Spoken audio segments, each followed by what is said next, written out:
You're listening to Advancing Our Church.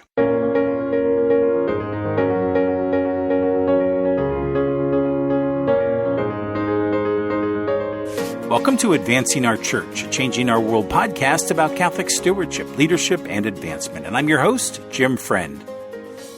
Well, welcome back, everybody, and thanks for downloading our podcast today. It has been a minute since we are all last together, but Advancing Our Church is back from the summer, and we have a terrific season planned for you with some wonderful guests. Today, we're going to talk with Father Benjamin Roberts, the author of a book on homiletics called The Voice of the Bridegroom, and I think you're really going to enjoy hearing his story. But first, this is our 100th episode, and I just want to take a moment to thank everyone who has participated in making Advancing Our Church what it has become today, a tremendous resource for education, sharing best practices, and really helping our listeners gain new insights into advancing the mission of our church. I'm so grateful to all of our listeners for your constant support each week and for our many guests who have made this podcasting journey so very rewarding for me. Changing Our World is so honored to produce this podcast and provide these resources, and I am so grateful to our CEO, Brian Crimmins, and the whole team at CW for their continued support of this show. You know, as I record this episode, it is the feast of the Nativity of the Blessed Virgin Mary, on which we celebrate Mary's birthday. And so today we honor and we thank Mary for saying yes to God. You know, it reminds me that when we say yes to Christ, that we can't possibly know the implications that it will have on our life and the lives of others, not only now, but certainly in the future. Mary's yes began all of that for us. And so I invite you today to renew our mission to advance our church together. Now, let's get to work.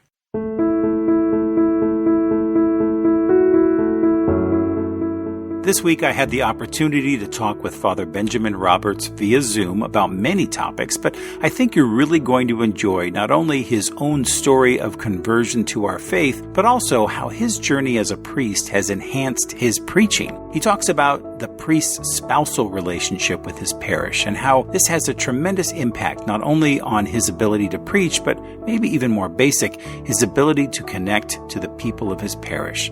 I'm very excited to bring you this conversation today, and so, without further ado, here's Father Benjamin Roberts. Well, welcome to Advancing Our Church. It's great to be back. This is, by way of introduction, our 100th episode, which is very exciting. We have a very special guest, Father Benjamin Roberts.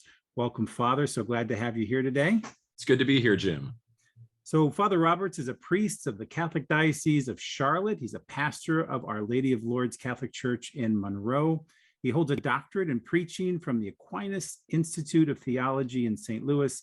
He serves as an adjunct professor of theology for St. Joseph's College of Maine and is the author of the new book, The Voice of the Bridegroom. We're going to talk about all of that today. Welcome, Father. It's so great to have you. Just for the kind of background for our listeners, I've discussed many times that I'm a candidate for the permanent diaconate in the Diocese of Allentown, and I first got to know Father on a couple of workshops that he did for our class and a couple of classes that he's taught on homiletics. And I've really enjoyed your lectures and your book, Father. So very excited to have you here on the show today.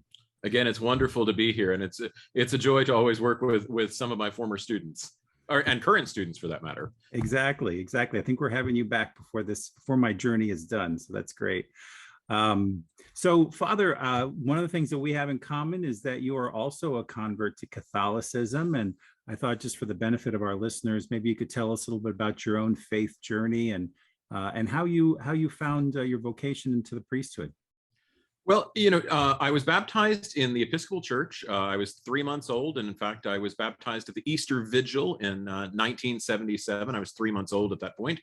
And interestingly enough, they determined or discovered in the midst of the pre-baptism class that my father had never been baptized. And so my father was baptized at the same liturgy that I was baptized at. And I found out later that recently, some people had just come back from the Holy Land, this little Episcopal church in Charlotte, North Carolina, and there was a bottle of water from the Jordan River that was used for the baptism. And then when I was 5, we moved to Lancaster, South Carolina. It's about 45 minutes from Charlotte. Mm-hmm. And around sometime when I was 7 or 8, we became Lutherans, which I kind of regarded as Episcopalians who could sing. And always became fascinated by the liturgy. and had a very clear plan from the time I was about 5 as to what I wanted to do with my life. I wanted to be president of the United States, and I wrote my congressman asking for an appointment to West Point when I was 8. And that was my plan up until the end of high school. And I was very involved in the Lutheran church where I grew up. And we would do these things called Youth Sundays. And on Youth Sundays, the youth basically got to lead the whole liturgy. And so they were dividing things up, and they would say, well, you do this, and you do this, and you do this, and they'd point to you, you preach. And you do this, and you do this, and you do this, and you preach. So several years of this goes on. And by the time I was into my junior year of high school, I really thought, I said, I think this is what God is asking. And so I was kind of setting my course on becoming a Lutheran minister. And a number of things happened. And eventually I wind up at Lenore-Rhine College, which is a Lutheran school in North Carolina. And I was introduced to Ignatius of Antioch in a course on early church history. And reading the 7 letters of Ignatius of Antioch, I started to notice, I said, this does not look like what we are doing. This does not look like what we are doing. And so I made a list of 23 reasons to stay Lutheran, and over the next 2.5 years, crossed them all off. And finally, one evening, I drove to the Catholic parish in Statesville, North Carolina, where I was living at the time. I knocked on the door of the parish, of the rectory, which was right there. And the priest opened the door, and I said, I wish to be received into the fullness of the church. And he said, come on in. And that's a very formal way of it was well, I actually, as I understand it, Father Richard John Newhouse, the late Father Richard John Newhouse, said that he sought to be received into the fullness of the church. And I knew some people who had known Newhouse. And so that was the statement I made. So I went through a program of formation and was actually received into the Catholic Church on the evening of October 30th, so the night before Reformation Day, in 1999. And already at that point thinking about priesthood. Already at that point thinking about priesthood. And so a number of years later, a few years later, bouncing a little and looking around, I had entered religious life with the Oblates of Mary Immaculate. I was with them for 3 years, and then discerned really that I thought God was calling me to be a parish pastor, parish priest. And so I returned to my home diocese, the Diocese of Charlotte. I was sent to graduate theology at St. Charles Seminary in Philadelphia, where a number of good priests of Allentown lived across the hall from me, and were my and were my classmates. And so I was ordained in 2009 and spent my first year at St. Paul the Apostle Church in Greensboro, and the next 2 years at Salisbury, North Carolina, at Sacred Heart Parish there. And then I've been pastor of Our Lady of Lourdes since 2012. Great. Beautiful story. So, Father, it's a couple of things that really stuck out to me. I mean, you've been involved, maybe not the Catholic Church, but you were involved in your faith from a very young age. So it sounds like God had his hand on you from the very beginning. It had seemed so. One of my good friends from preschool, in fact, her mother was she always said that she was kind of difficult on me. She was always tough on me. Yeah. And she told my friend, her daughter, she said, well, the reason I was always so tough on him, challenging for him, was because the moment he stepped on my driveway as a 5-year-old, I knew God had marked him. Neat. Wow. And I heard that. I heard that statement years later, and I was like, huh. So really there is no option here. Yes. If the charismatics and the Protestants and the Catholics all see something similar, and so there was always a great love for the faith, I think, but that doesn't come without challenge. That doesn't come without the teenage and otherwise existential wrestling of, is this true? Is this real? And I have parents in my congregation who will say, well, my 13-year-old says they don't know if they believe in God. I said, yeah, that's what it means to be 13. Right. I said, that's the existential, we all have to do the existential crisis kind of work in the faith, and we all need those moments, and to walk through those, and to make that walk in faith step by step and day by day. Yeah. And not just 13, but sometimes 19 and 25-year-olds have those same challenges. It's depending on when they, and when they 44 and 36, and all of them. You got it. Yeah, absolutely. Yeah.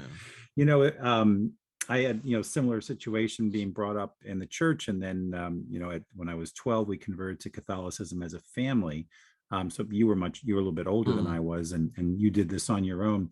But there was an exercise you mentioned of writing a list that struck a memory for me, because when I told my parents that I wanted to be Catholic, they asked me if I could write down 10 reasons why I wanted to be converted to Catholicism. Mm-hmm. And I wish I had kept that paper. I mean, maybe they have it somewhere stuck in a notebook or a file.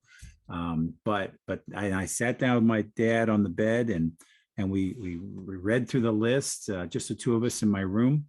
And the last one, I had really struggled with this, because I kept thinking as I'm writing the list, I want to do this because I feel like this is what God wants me to do. But then I thought, well, if I write that down, that's going to sound silly. My dad's going to say, well, how do you know what God wants you to do? Not that he was like that, but I just kept wrestling with that in my own mind.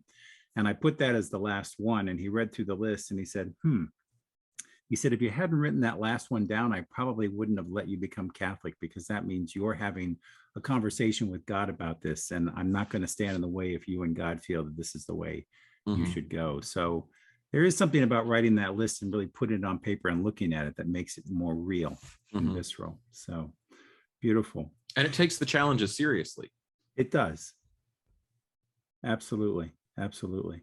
So I also saw recently, back in the spring of this year, you were on the Catholic TV network. I think you've been a couple different places where you were talking about, as pastor of Our Lady of Lourdes in Monroe, you've made some artistic renovations to your building that kind of caught the attention of the media. Tell us a little bit about that. So when I arrived in 2012, there was no paint at all in the building and clear windows. Wow. And so one of the first things that happened, I was a brand new pastor, and I said, I don't touch anything for 5 years. That's what you do. You don't touch anything for 5 years. And that didn't happen at all. That didn't last. No. So what happened, the first thing that happened was we had stained glass windows put in. And that happened. So 2012, I arrived. The stained glass windows actually go in on October 30th, the day of the anniversary of my conversion, on October 30th, 2013. And there were 24 clear windows in the church. And during Lent that first year, I was making the Stations of the Cross with the community. And actually, we do them twice, in English and in Spanish. So I was doing them twice on Friday nights in that first Lent. And I noticed that there were 24 windows. And by the time, so from the first station all the way to the last, I realized there's 24 windows. There's 24 elders who surround the throne of the Most High God in heaven and cast down their crowns and cry, holy, holy, holy. We could have 24 saints, 12 men, 12 women, every vocation. So by the time I got to the end of the Stations of the Cross, I was done. I had it. And so I started talking with a couple of people, and I said, what do you think about this? That's a great idea. That's a great idea. We should do this. And then I said to the finance council, whose job it is to keep young pastors from spending more money than they should. Like, these are the people who are supposed to be like the voice of reason. Right. And they said, we think this is a great idea. Okay, wonderful. So then I went to a meeting and saw my bishop, and my bishop was pastor of my parish. He was pastor of the parish when he was appointed bishop. And I said to him, we're looking at doing these windows, 24 windows, 12 men, 12 women, all saints. And I just couldn't resist. And I said, and Your Excellency, we would invite you if you wanted to donate one of the windows, because of your deep and abiding connection to Our Lady of Lourdes, being that you were the beloved pastor of Our Lady of Lourdes when you were elevated to the episcopacy. I believe it was 10 years ago, or 5, so many years ago this month. And he looked at me, and we were at a meeting about a capital campaign. And he said, Father Benjamin, what you are doing is called making the case. Very good. And you are doing it well. How much do you think one of these windows would cost? And I thought, Oh my goodness. All I have to do is reel him in. We're talking about that. So actually one of the windows was donated. The window of St. Peter was donated by the Bishop of Charlotte. Beautiful. And so those are the first things that went in. And then I looked at the walls for the next couple of years, because I wanted one vision. I wanted to have one thing. I'd been in parishes where you could see different artistic things representing either different moments in the parish's life or different pastors or different committees. And it kind of looked more like a living room. And I said, a living room is wonderful in a home, but not in a church. And so I looked at staring at the walls for several years. And I said, well, the first thing we'd want is the Lamb of God behind the tabernacle. And then it became the Lamb of God behind the tabernacle. We had these two giant walls. I said, we want to have a mural of the baptism of Jesus, and on the other side, the transfiguration, the two places where we hear the voice of the Father declaring the Son, the beloved. And so I found an artist who had worked in a couple of parishes in the diocese, and I said, I have a blank canvas. And she came, and over several years, we've done all of that inside. What got the attention of the television stations was the mural that we just put in the narthex in January. And my parish is about 90% Mexican. But also, if you keep in mind that generation 3 is being born, so English is actually the majority language. Mm-hmm. And I said, we need something, and I've been preaching for years about unity among the people of God, unity among us. And so the idea that I had for this mural in the narthex was an image of Our Lady, and on one side would be Juan Diego, and on the other side would be Bernadette. And so the parish is Our Lady of Lourdes, but we have this gigantic Hispanic community. And I said, here's what we will have: all children of the same mother. Because at the heart of the spirituality of my parish are two Marian visionaries, two people from the peripheries, probably couldn't read on the outside, yet precious in the eyes of Our Lady. And so the image of Our Lady is the one that's right behind me. I took that picture before they mounted the mural, and so I keep her behind me. And so that whole idea of all of us being united together, and yet bringing our cultures together, because it's not what Bishop Barron says about beige Catholicism or beige cultural. It's this celebration, this symphony of culture and symphony of faith. Mm-hmm. Because that's the vision of God's kingdom. It's a symphony.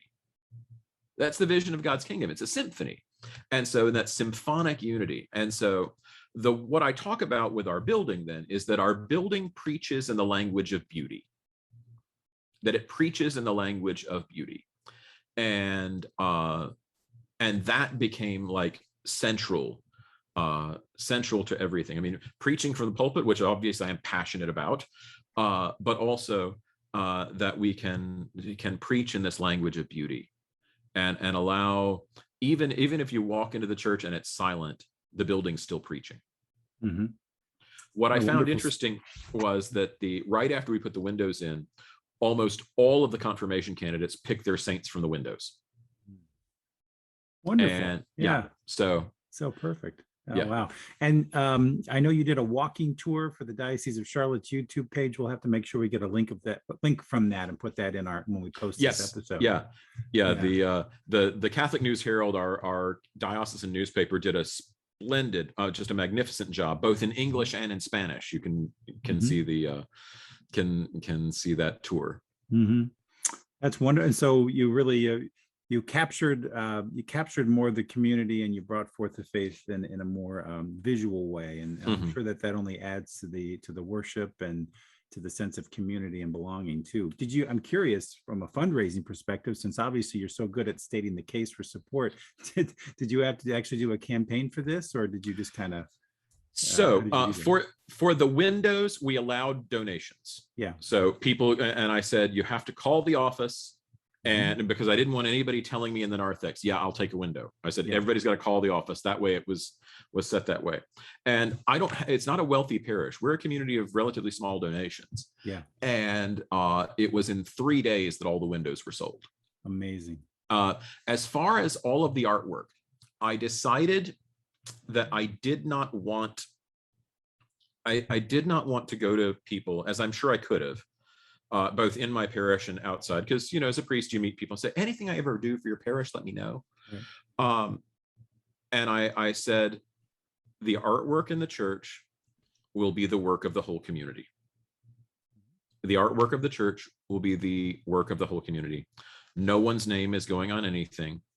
You give to the collection, and we will go from there. I was very, very fortunate with that. Now, also, we worked with the artist and said, you know, here's how we'd like to do that. So the artist said, she said it was wonderful. She said, I basically had a consistent income from you for a couple of years. But no, so we didn't, there was no campaign, there was no special fundraising. And when people would ask, how do we donate? I said, donate to the collection. Donate to the collection. We will, and I also was very careful to make sure that, you know, we did not impoverish ourselves or cut from other places, other important ministries in order to put the artwork in. Sure. But it's also a beautiful reminder to parishioners about stewardship, about what they give in the collection can further the mission of the church in a variety of different ways. And this was absolutely a direct result of that. Right. Yeah. And so I was thrilled to be able to say the parish never went into debt for any of the artwork. We never went into debt for any of the artwork, and I didn't go to individual people and say, I'd like to invite you to participate in a particular way.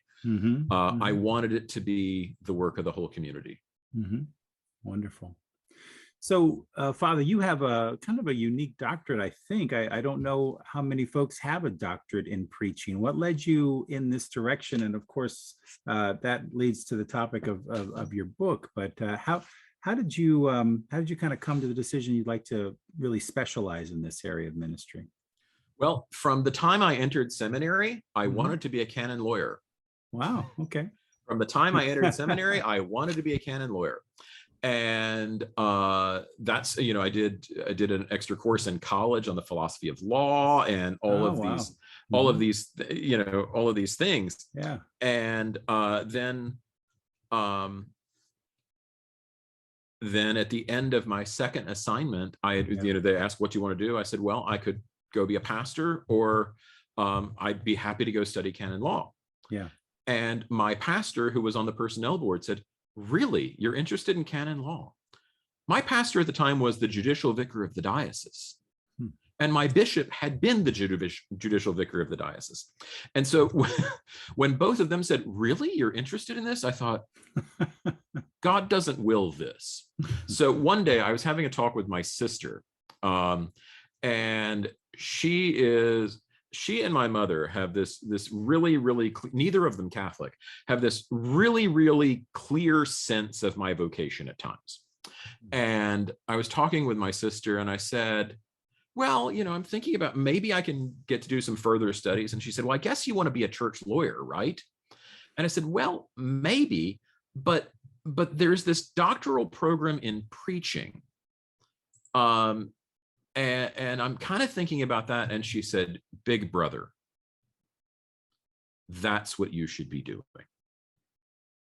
That's what you should be doing. And I needed the bishop's permission to apply for the program, or wanted to get it. And he said, yes, this is what we think you should be doing.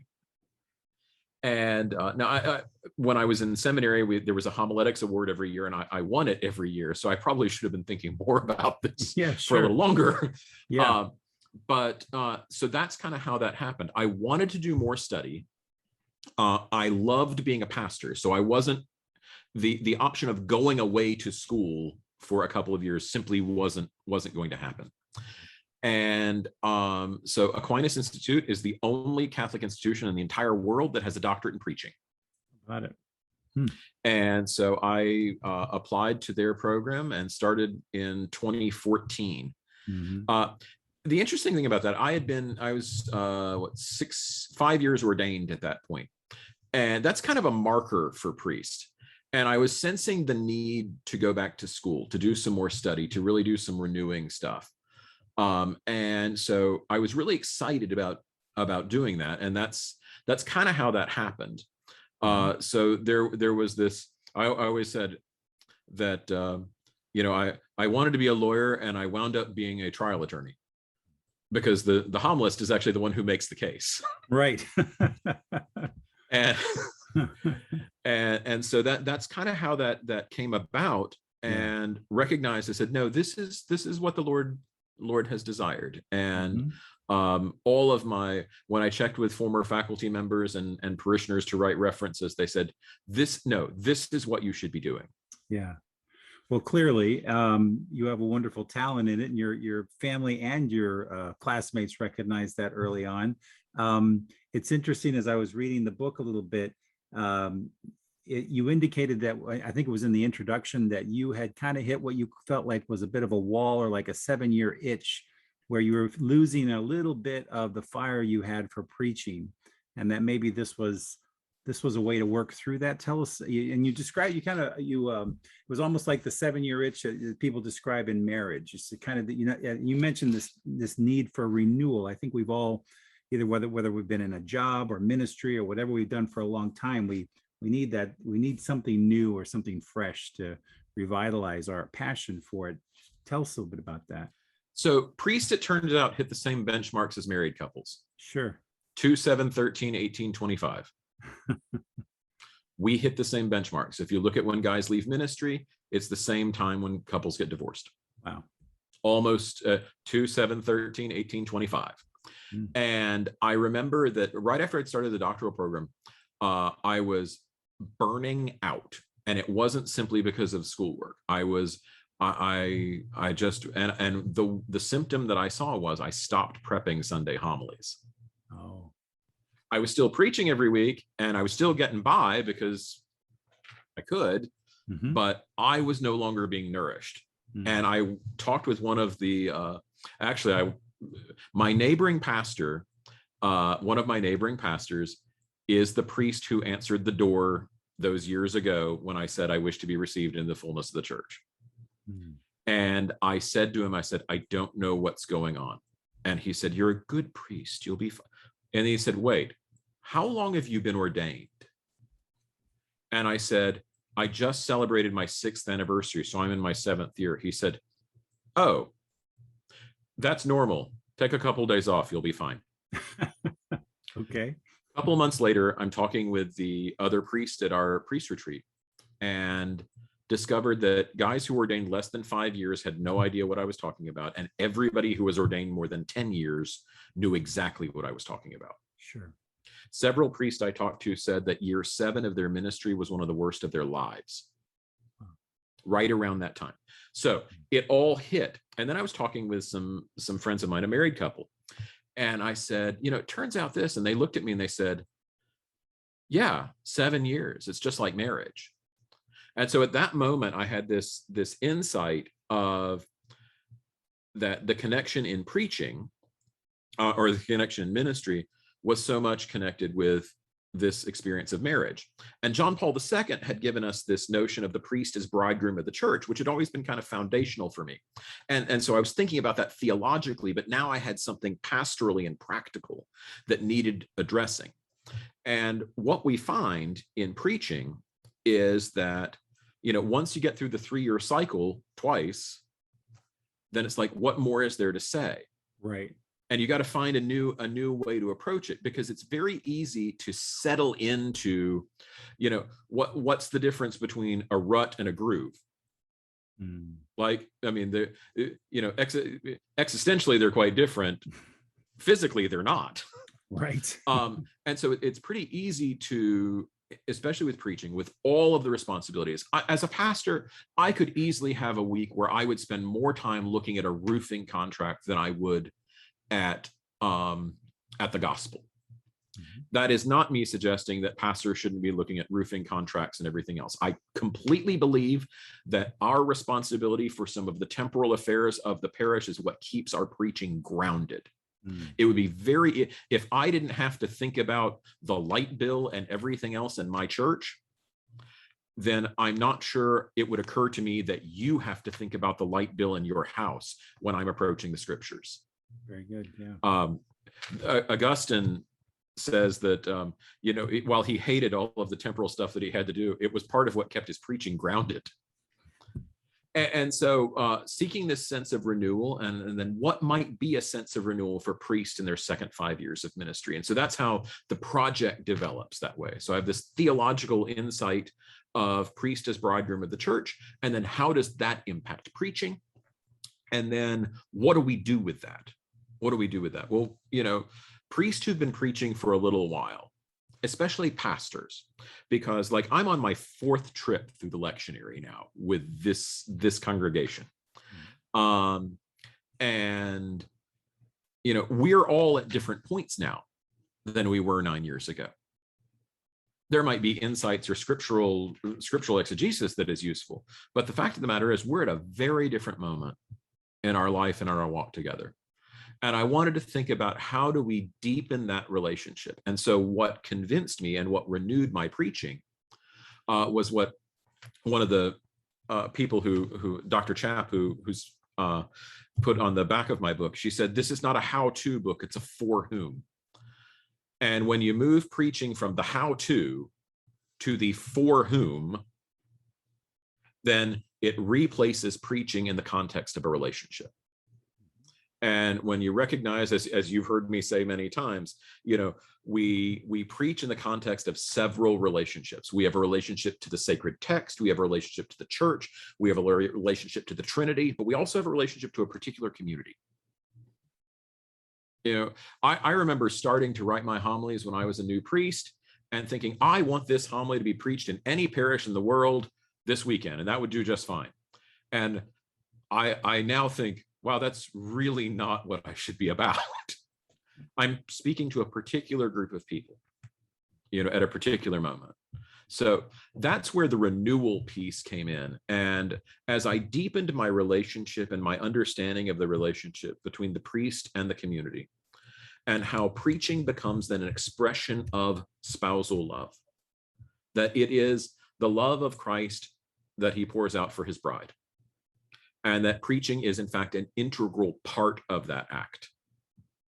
And so I talk with deacons and I say, in the context of this metaphor, the deacon is the friend of the bridegroom. The deacon's the friend of the bridegroom. He gets to sit next to the bridegroom. He's allowed to talk to the bride. And what does he talk about? He talks about the bridegroom's love for the bride. So all of those things come into renewal, and that becomes a dissertation and then a book. Yes, absolutely. Well, the spirituality of the bridegroom, you say that came from Saint John Paul, one of his encyclicals. Can you tell us a little bit more about that piece of it? So so John Paul II, if you look at the theology of Saint John Paul II, mm-hmm. It is nuptial theology. Mm-hmm. Like nuptiality would be the key lens that you would use to read John Paul II. Sure. Much like doxology, praise of God, is probably how you might want to read Benedict, and I think either mission or mercy probably for Francis. These are just my thoughts on that. Sure. John Paul II in Pastores Dabo Vobis, which is the document on priestly formation, is far more than simply a document on how we're going to run a seminary. It's this vision of the ministerial priesthood. Right. And when he talks about the different dimensions of the priesthood, and he introduces the spousal dimension, the church has basically always held that the bishop was the spouse of the diocese, the bridegroom of the diocese, which is why the bishop wears a ring. We hadn't talked so much about the priest as sharing in the spousal relationship of the church. And so what John Paul II says is that, the priest manifests the spousal love of Christ for his church. And then something even more says the church desires to be loved by the priest in the same exclusive manner in which she is loved by her Lord. Mm-hmm. And as I reflected on that, both in seminary and then that became a real driving force for me in thinking about it. So, this idea of the loving relationship. And I'm kind of convinced that most people, when they think about preaching, their understanding of preaching comes from who they believe the people in front of them are. The vision of the people of your hearers impacts how you approach the ministry of preaching. And so that understanding of the spirituality of the bridegroom. So what is the bridegroom? Well, it's exclusive, it is loving, it is nurturing, it is fruitful, and it's stable, and it's bonded. And how does that apply to the priest? We can be pastors can be transferred. I do make an argument in my book from canon law that says, the pastoral stability, the stability of the pastor seems to be an important thing for us to look at more and more when we're talking about stable, fruitful preaching, but also, the growth of not only of the parish, but of the priest. The longer we're in one place, actually, we have to grow. If we move every 6 years, we really only have to do 6 years of growth. True. Well, and also hopefully, and I think the same analogy can be made for other vocations, but hopefully the longer that you're at a place, the better you are there, right? The more you're able to bring to completion, whether it's identifying ministries or needs or what have you, you can bring that vision to a reality. But it all comes from having that relationship. Is that where, in your studies of homiletics, is that where you found that maybe priests and deacons, maybe they fell down where they didn't have that strong connection with their community? Is that the pitfall, or is that just one of the pitfalls? I think that's one of the pitfalls. I think, one of the things that as I've studied theology more and more, you realize that theology always starts from a particular perspective. So a theologian writes from a perspective, and it's an insight that God has given, and you kind of run from there. So I think relationality with the parish, with the community, is certainly one of the issues. I think, a relationship to the text is another, a relationship to the church. And, as we know, the difficulties of relationships at different times between priests and bishops, between dioceses and parishes, those can be trying at times, like all good family relationships. But when we think about when we think about that relationship in preaching, and really giving ourselves that the gift of self that we make in preaching is not simply a gift that's given of a text or of a message, but it's a gift of a text or a message and good news to someone. And I think that's why I say that the nuptial vision of preaching aims at reception, not at proclamation. Right. Proclamation is the step before reception. It also reminded me that I can't determine exactly what people take from any homily. The moment that I speak, I have surrendered the interpretation of my words. I have surrendered the interpretation of my words. I have, in fact, become vulnerable. And to do that means that I have to first and foremost be vulnerable to God and available to God. And I remember reading a book a few years ago. It was a series of books, I think. And one of them included a priest who was in the midst of his 7-year crisis or whatever. It was amazing how all of those things came together right around the time I hit year 7. And it was a priest, I think, looked at his congregation and says, "Just so you know, you're not my first love." And what he meant was God was his first love. The people were his greatest joy, but God was his first love. And I remember that being when that became a real reality for me in my own spirituality and in my own ministry, and realizing that in a real sense, I and my parish community were going to get to grow up together. I and my parish community were going to get to grow up together. And that there was something incredibly beautiful about that. And I said on my 10th anniversary, I said, here's what I've learned in 10 years. the celebration of a priest anniversary is the celebration of God's fidelity. And that I have just as much been entrusted to you as you have been entrusted to me. Mhm. We will grow in holiness and in relationship with Christ together, Mhm. because that's the only way it's going to work.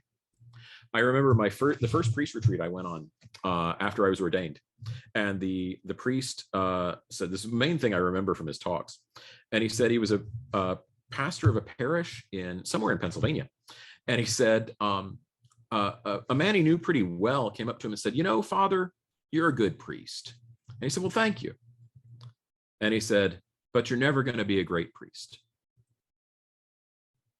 Okay. So what do you mean? He said, "Because you love us, and we know that, but you won't let us love you." Oh. To be a great priest is to allow to be received and accepted by the people of God, and to allow that relationship to grow within its proper limits. Don't get me wrong, but I also have come to the conclusion that the difference between a good priest and a great priest is a good priest loves the people of God, and a great priest loves these people of God. So true. You know? Well, it's interesting you say that. I was just having a conversation with my spiritual director for the diaconate just the other day. And, we don't have any control over the assignments that we're going to be given. So as obviously priests don't either. Mm-hmm. So the kind of community that I might be stationed with might not be the kind of community I grew up in, or the kind of community I might have chosen for my family. It might be a different kind of community Mm-hmm. with a different set of needs. And so, but God can be in that. And so I guess, the part that I was praying through with my spiritual director is that I would be open to that experience, so that, because why would these people be less worthy of my love than another community, right? And or why would I make myself less available to them because maybe we didn't have as much in common? But you have to find those commonalities, I suppose, and allow yourself, like you're saying, allow yourself to be loved. Right. And that's where the discipline of congregational exegesis comes in. There's that whole section in there about knowing the bride. Yes. In my book, about how is it that we go about knowing the bride. And I mean, in public speaking, there's that generic statement of know your audience. Well, yes, that's true, but we're not talking about the liturgical assembly or a parish community as an audience. Right. They're a relational partner. Yeah. Right. Like, yeah. I mean, this is a community gathered by faith and baptism, who are configured by the waters of baptism at the core of their being as participants in the priesthood of Jesus Christ. Yes. The moment that you realize, wait, these aren't simply people who are listening to me. This is a priestly community. This is a pilgrim community. This is a prophetic community. It's all gathered together. And so now I can learn, some of the cultural things. I can learn about and I talk in my book about how do we go about learning a community? How do we go about knowing a community and growing in that relationship? I remember I said in one talk or class in the doctoral program, I said, well, I don't think there's anybody my age in the parish. And one of the permanent deacons in my class looked at me and said, that's not true. You need to go looking for them. He said, I just can't believe that's true. He said, there's probably not another priest in your parish. But there are probably people who are, what was I, 38 at the time? He said, there are probably some 38-year-olds around there. Look around. And at that moment, the scales kind of fell from my eyes, and I was like, oh, wow, this is much different. So it allowed, a greater understanding and a greater depth of the complexity of a community. Yeah. And, you hear the stories that people tell. And you learn the concerns, and you're able to look around at the monuments of the culture, both in the in the artwork and in the singing and in the activities and in the celebrations. All of those things come together to kind of give us this constellation of a community. And the more you understand that, and the more you become part of it, the more you're able to bring good news into that context. Yeah. and to find the person of Jesus in those people. Right. Absolutely. Yeah. Yeah. Yeah. I remember in one of your lectures, maybe to switch gears a little bit and talk about some of the tactical or practical suggestions that you make in preparing a homily. You made the analogy that that oftentimes when preachers or a homilist begins a homily, somewhere in there, sometimes you like to tell a story or something that's relatable from the world, from the secular world, from people's lives. But it's great to put that at the beginning of the homily and then go into the catechetical moment or into the ecclesial moment, because you want to, before you take off to the moon, Right. Before you take off to the moon, I forget how you put it, you want to make sure everybody's on the ship or in the boat or whatever. Something. Right. Yeah. So it depends on where the homily begins. Yeah. So if the homily begins, the distinction between the world of the text and the world of the assembly. Yeah. And if you begin the homily in the world of the assembly and then take them into the text, then they're already on board. If you start from the text, then you are coming from a foreign planet into their world, picking them up and then bringing them back. Yes. And I fought against that idea halfway through my doctoral program. I said, no, we start from Christ, we start from the Word. And it's interesting when Dominicans, who are a good number of the faculty at Aquinas, kind of are staring at a diocesan priest, like, oh, they're going to burn me in a few minutes, aren't they? But no, as you discover that it's not, the story, the image isn't an attention getter. If it's a story to get their attention, no, that's a waste of words, right, and kind of insulting. But if the image or the experience draws people into, an idea or a way of looking that we can now move into the text.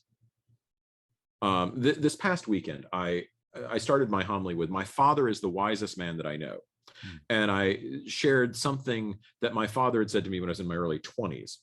And I said, he's a wise father. And his words are characterized by, clarity, charity, compassion, and brevity. I said, I think I've modeled my preaching after my father's words of wisdom. And I said, is a wise father. And then I said, clarity, charity, compassion, and brevity characterize the words of James. James is a wise father in God. And so that jumped us right into the text. Finding ways to bring the image from our experience. So I like to use images. I like to use common experiences. I don't like to use stories so much personally. And the reason for that is because it brings us into the homily so we can go into the text, so that we can go into the good news. And if it's going to be, however we're going to approach the text, if we're going to use this as a moment of exhortation or consolation or catechesis, however we want to go there, but we can get them on the ship, but not simply getting their attention, but getting them into the worldview. So that's go ahead. I'm sorry. So that's kind of my first thought as to how we enter into the preaching. It allows people to say, you look at the preaching of Jesus. The parables are almost all from very, very common experience, from their common experience, not necessarily ours. And that allows us to then enter more deeply. And, once they hear the image that they relate to, now they trust you just one more step. Okay, I'll buy a ticket. I'll go on this trip. Sure. That makes sense. What are some of the other, tips you have that you would offer to maybe a homilist, a preacher who's listening to this podcast, and some different things that they can find in your book? I'm not sure I say this in my book, but first rule of preaching. I developed this one when I was in seminary. First rule of preaching: don't try to prove how brilliant you are. If you're smart, the people will know that. And if you're not, they'll know that too. Right. So there's no point in trying to prove it. But the second thing is try to say something rather than everything. Try to say something rather than everything. I know I drove your class nuts with my requirements of my word count requirements on the practice homilies. 350 words. Yes. 350 words. That's what you get. And the reason for that is I was taught that one of the most important things is to control your material. Because if you control your material, then you're not going to wander away. You know, when we listen to, when we hear what people comment about, what do they like about preaching or what do they not like about preaching? And the main thing that they don't like is they wander too much. Mm-hmm. You know, if the homily is 40 years in the desert, then, you know, we're just running in circles for a while. So I think clarity of message, however you want to accomplish that. And there's lots of ways to do that, but the clarity of message, and that means that it has to be clear for the preacher. What is it that I intend to say? Mm-hmm. Now, I can't control what they receive. Homilies should not have learning goals. I mean, they might have learning goals for the preacher, but not for the assembly. It's like, you know, well, I talked about this particular doctrine, and I expect all of you to know that now.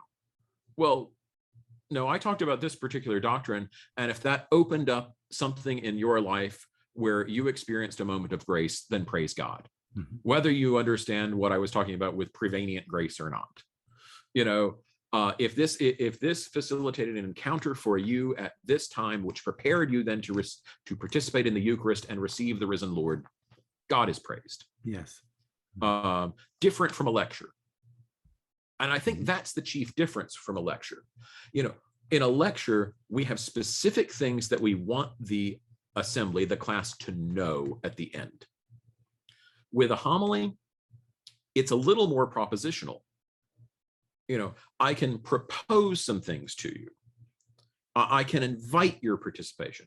On rare occasions, I can tell you, do this. I'm doing a little bit of that right now of you know, I gave a homily a couple of weeks ago about talking about, and the image I used was babies crying in church. Mm-hmm. And I said, so what are we going to do when babies are crying in church? Well, you know what? I'm going to pray for somebody whose voice isn't here. We're going to use, every time you hear a child make some noise, you know, pray for somebody whose faith was known to God alone. You know, so every now and then we can give some concrete practical things. I don't think those are good for every week. I think you can do them seasonally or things like that. Right. So don't try to prove how brilliant you are. Say something rather than trying to say everything. And then, you know, Christian preaching is good news. Christian preaching is good news. So if the only thing a preacher says is God loves you and invites you to share in his life, that's a beautiful homily. Mm-hmm. If the only thing they experienced was, I am loved by God, I am loved by God, and probably by this preacher. I'm loved by God and probably by this preacher. And because this preacher loves me enough to tell me that God loves me. Yeah. And I will say, you know, 12 plus years as a priest, the main doctrine of the church that is not believed is that people are loved by God. Yeah. And when we get to the point where someone experiences or believes sufficiently to say, I believe that I am loved by God. This is what John Chrysostom said of Paul. What did Paul know more than anything else? That he was loved by God. He was loved by Christ, which is why in Galatians, Paul doesn't say, God loves us. He says, no, God loves me. He's not excluding everybody else. Mm-hmm. So I think those are kind of the main things. And then, you know, the more one comes to know their community, the more one is able to bring good news and proclaim good news in the midst of that community. Without a doubt. Without a doubt. Well, I love the book. It's called The Voice of the Bridegroom. I think one of the things that was nice in the back is you give kind of an outline of all the steps in preparing a homily, especially for those of us who are new to it. I think it's really important. And what a beautiful image of that spousal relationship and bringing in the theology of Pope John Paul II. I got a lot out of it. So where can we find this book, Father? You can get the book directly from the publisher, Whitfinstock out of Oregon. It's on Amazon. It's on Barnes and Noble. Those are the two places that I found it. Or the three places that I have found it. So yes, it's been an amazing kind of journey. It was part of kind of my pandemic time when I was kind of locked in, and I said, gee, maybe I should look at getting my dissertation published. And so that was part of my pandemic. I kind of call it pandemic literature. There are some silver linings that came out of this pandemic for sure. Before I let you go, speaking of the pandemic, I was watching another one of your interviews, and I noted that you had a special devotion to Saint Dymfna. It's not a saint that many people are familiar with, but you were doing, I believe, a perpetual novena for healing to this saint. Please tell us a little bit about it. So in my parish, we haven't been doing it lately. We need to pick it back up. But we had on Fridays, we would pray this perpetual novena for healing in honor of Our Lady of Lourdes, which is the name of the parish, for physical healing, for Maximilian Kolbe, for healing from addictions. And then Dymfna is the patroness of those who suffer from depression, mental illness, neurological disorders, Alzheimer's, autism, anxiety, PTSD, and I throw in a whole bunch of other things for her. Wow, sure. Dymfna was an Irish princess.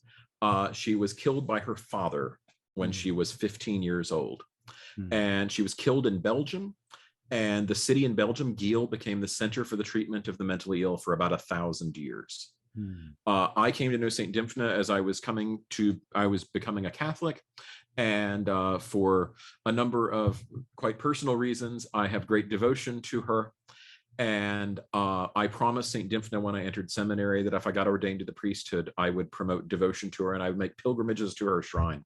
And so for the last 8 years, except for last year, I've taken a bus load of people to the National Shrine of St. Dymfna in Maslin, Ohio. And there I was given by the rector of the National Shrine, I think one of the titles that I treasure most. And he said, no, Father Benjamin is the apostle of St. Dymfna. And awesome. So I have told lots and lots of people about her. My bishop has said that he has confirmed many, many Dymfnas in the last 10 years, really? All of them in places that I have either been assigned or walked by. We have such a deep experience now of mental illness. And I think part of what Dymfna does is devotion to St. Dymfna brings that out of the shadows. It brings depression and anxiety and mental illness out of the shadows and gives a place in the church to say, yes, this is a real issue, and we want to be pastoral in our care for that. I occasionally hear, well, mental illness is moral failure. I said, that's heresy. That's not true. Right. And it's harmful when you say that. It really is damaging. Yeah.